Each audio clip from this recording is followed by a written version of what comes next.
Gulliver era o terceiro de 5 filhos de seu pai, e seu pai possuía uma pequena propriedade. Com 14 anos, Gulliver foi para Cambridge estudar. Era caro, apesar de ele ter uma mesada.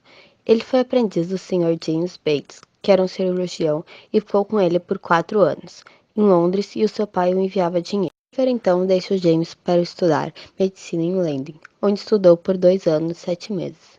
Logo depois de sair de lá, o Sr. Bates o recomendou para ser cirurgião do Swallow, que então fez várias viagens para o Oriente e outros lugares. Voltou para Londres, onde tinha vários pacientes que foram indicados pelo James. Então logo se casou e o Sr. Bates morreu. Como Gulliver não tinha muitos amigos, a clientela dele diminuiu e ele voltou para o mar para conseguir mais dinheiro. Então foi cirurgião em 2 navios. Gulliver costumava ler bastante nesses barcos e observava as pessoas e aprendia vários idiomas devido a ter uma ótima memória. Apesar de estar ganhando mais dinheiro, ele não estava muito feliz e resolveu voltar para casa e ficar com a família. Após 3 anos não tendo sucesso em encontrar clientes, aceitou uma proposta do capitão William Pritchard. Nesta viagem, muitos morreram devido ao excesso de trabalho e má alimentação. Havia uma névoa muito espessa e os marinheiros divisaram um rochado e, devido ao vento, foram levados diretamente a ele. E o nau se partiu. Mais tarde, devido a estarem muito cansados por tentarem desviar do rochado, o barco foi atingido por uma súbita rajada do norte e então o navio naufragou. Ele não conseguiu sobreviver e, com muito esforço, conseguiu nadar até a praia, onde logo dormiu. Quando acordou, tentou levantar, mas estava preso e estava ruídos, mas não via movimentação. Logo sentiu algo na sua perna, subindo pelo seu corpo até o peito, que chegou ao queixo. O que conseguiu ver foi um humano com uns 15 centímetros e em seguida sentiu mais 40 homenzinhos na sua perna. Ele então soltou um grito que deixou os pequenos humanos assustados e correram. Com sorte, conseguiu soltar um pouco das cordas que prendiam seu cabelo e virar a cabeça, assim vendo as criaturas correndo. Os homenzinhos, então, trabalhavam à sua volta e havia uma pequena construção erguida, onde um dos humanos estava fazendo um discurso. Ao fim do discurso, várias das criaturas se aproximaram de Gulliver e cortaram as cordas que ainda prendiam seu cabelo para poder observar quem iria falar.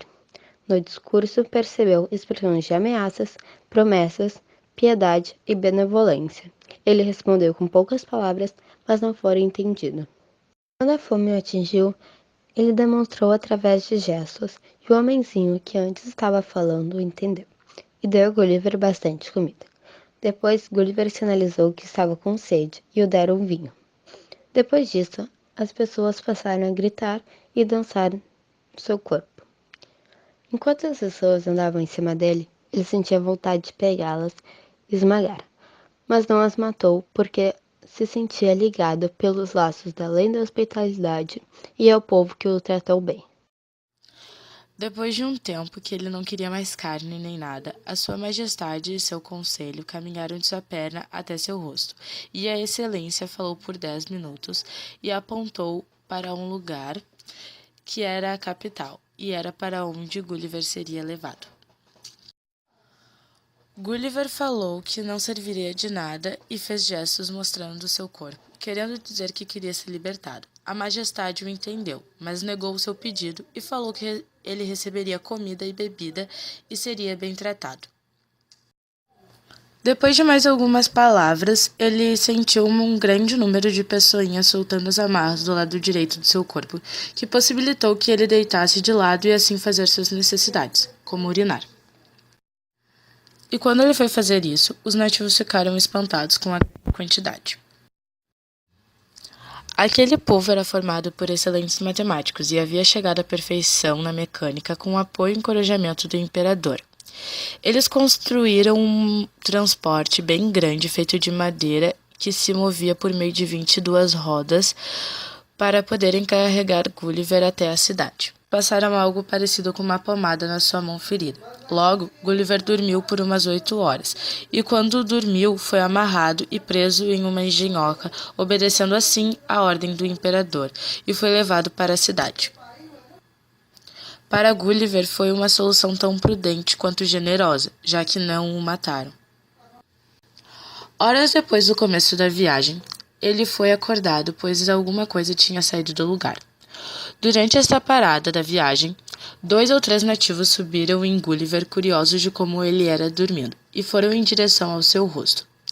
Um deles então enfiou a ponta da lança no nariz de Gulliver, o que fez com que ele espirrasse, e então os curiosos desceram. Em seguida continuaram o trajeto durante o dia e descansaram durante a noite. Assim que o sol nasceu, continuaram a viagem até o meio-dia, que então chegaram aos portões da cidade. O imperador e sua corte foram encontrar Gulliver, porém, os outros oficiais não permitiram que o imperador corresse perigo subindo nele. Na praça, onde a carreta parou, erguia-se o maior templo do rei, e foi determinado que ele poderia ficar naquele alojamento. Por uma janelinha, o ferreiro do rei passou 91 correntes pela perna esquerda de Gulliver, usando 36 cadeados. O imperador e os principais lordes subiram em uma torre em frente ao templo para conseguirem observar Gulliver melhor. Muitos outros habitantes saíram de suas casas com esse mesmo objetivo de vê-lo. Apesar das tentativas de tentar impedir as pessoas, vários conseguiram subir em cima dele, e devido a isso, foi proclamado que quem fizesse isso estaria sob pena de morte. Depois que os operários acorrentaram Gulliver, eles acharam que seria impossível fugir, e cortaram as cordas deixando-o preso, só com as correntes. Ele se levantou com muito desânimo e os nativos fizeram uma gritaria por ver Gulliver de pé. E aquelas correntes o limitavam a andar apenas em semicírculos, para frente e para trás.